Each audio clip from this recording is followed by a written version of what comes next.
Former Fatties Fitness Podcast. I'm Mitch Calvert, mitchcalvert.com. This is Jordan Poggle, jordanpoggle.com. Yep. Yes, sir. JordanPoggleFitness.com. Yep. Fitness.com. There you go. Yes. And we're both fitness guys, obviously fitness trainers who lost a bunch of weight, and that's kind of what sparked our journeys initially. So we're going to talk about how to prevent weight rebounds today. I guess just some tips for the guys that are looking to lose a lot of weight and not have it, rebound like the Biggest Loser contestants have had issues with that as of recent news. But you had some things to take care of before we start the episode, I believe you said. What's new with you? Yeah. Well, we had just got we're gonna be on iTunes here now finally. Yes. Got working on some brand new stuff going to be coming out here in the next couple weeks. I know we talked about a few episodes ago about hormones and that kind of stuff. So I actually got a big article I'm putting together for Ask Men on testosterone and low testosterone and the effects of that. And maybe once that comes out, we can talk about that more on an episode. But definitely going to be of interest, I think, to a lot of guys out there, because it's something that it's a big thing, and it's a lot more low testosterone is a lot more prevalent than a lot of people think. So it affects a lot of people, and definitely something that a lot of guys out there are going to want to check out. So. When do you know, is that dropping in July at some point, or?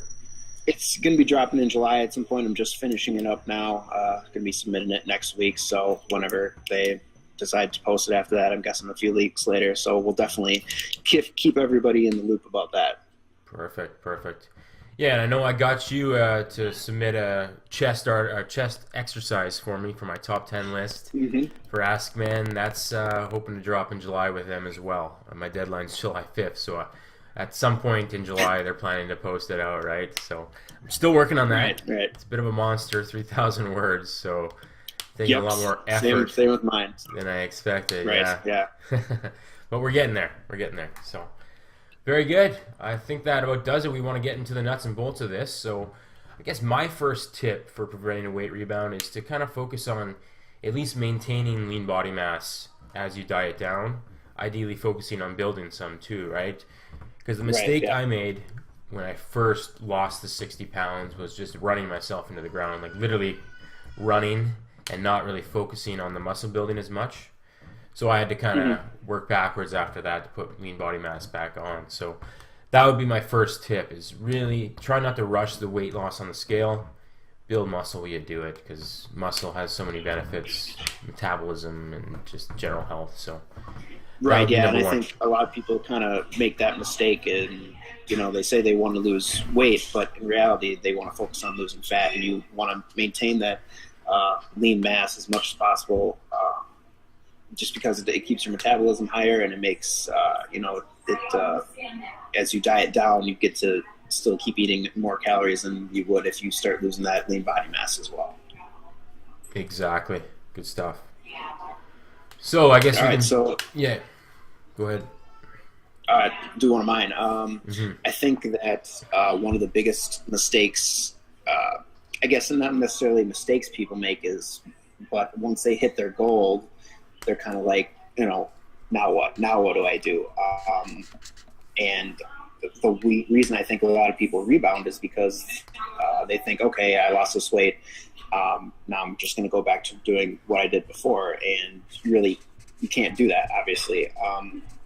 It's you want to think of it as not necessarily that you're on a diet, and once you hit your goal, you're off a diet. You want to focus more on making lifestyle changes that are things that you can continue to do after you reach your goal. Because if you just go back to doing what you did before, then obviously the results are going to be like what you had before, and you're going to regain all, if not more, of the weight that you lost.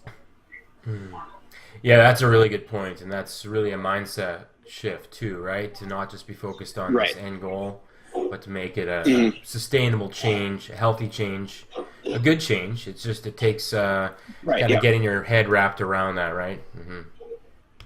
Right, exactly. All right, so my next one is just, a lot of people complain that there's desserts and stuff at work. I don't pack a lunch, and then we go for lunch at work, and the calories add up, right? So the biggest tip I have for people in that situation is to prepare ahead. And it's pretty simple. I mean, you can cook up your carb choice for the week. Like a pot of rice can last you 3-4 days, right? So just setting aside an hour or two on a Sunday to kind of pre-cook some foods that you can at least somewhat enjoy, and then, you know, season them as you like as you go. So bagged lunch. If you go to an office job, a bagged lunch is huge, because then you're less likely to reach for those donuts in the break room, right?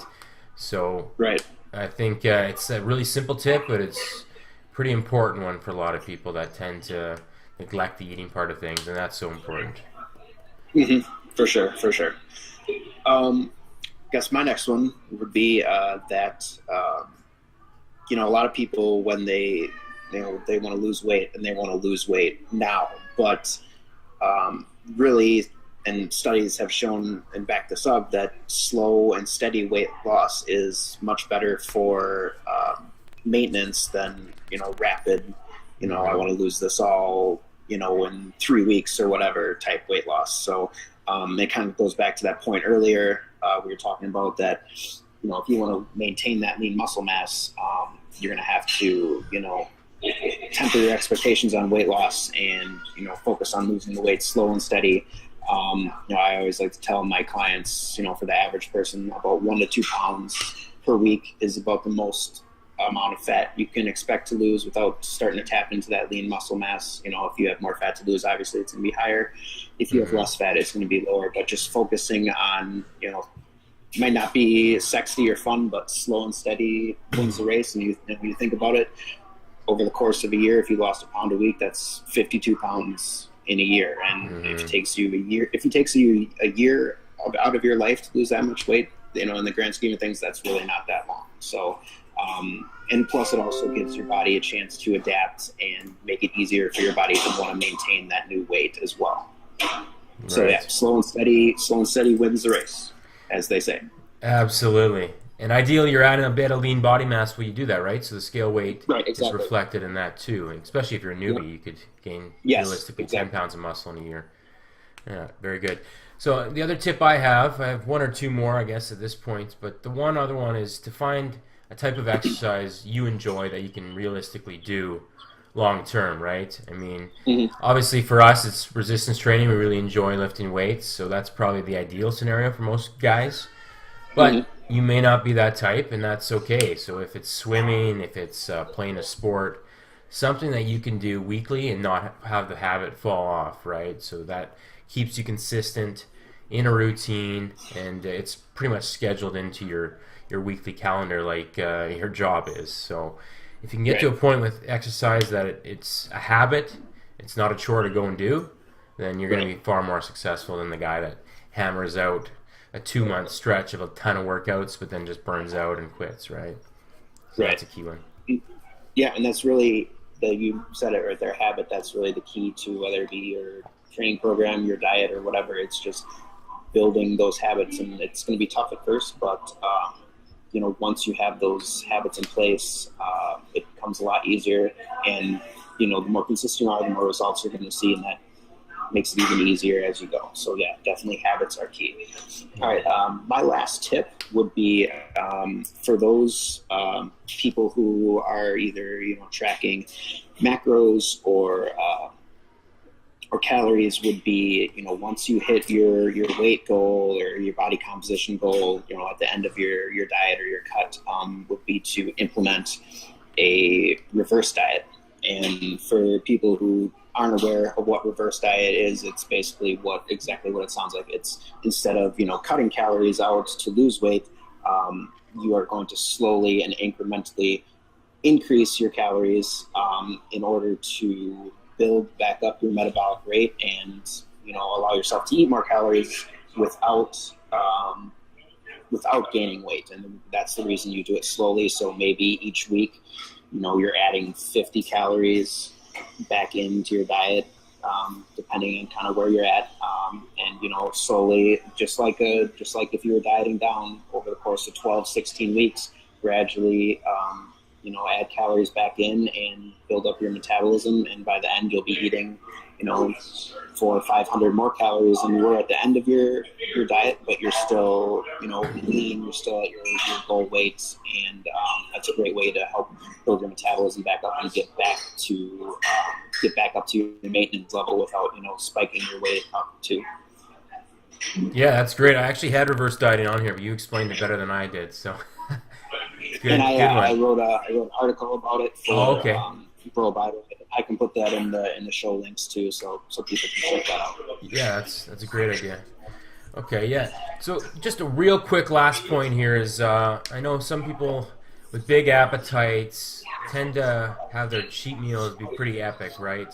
And they drag on. Right. So the point I have for people is to don't beat yourself up over a cheat meal. You're gonna have a burger at a barbecue or birthday cake at your kid's birthday, right?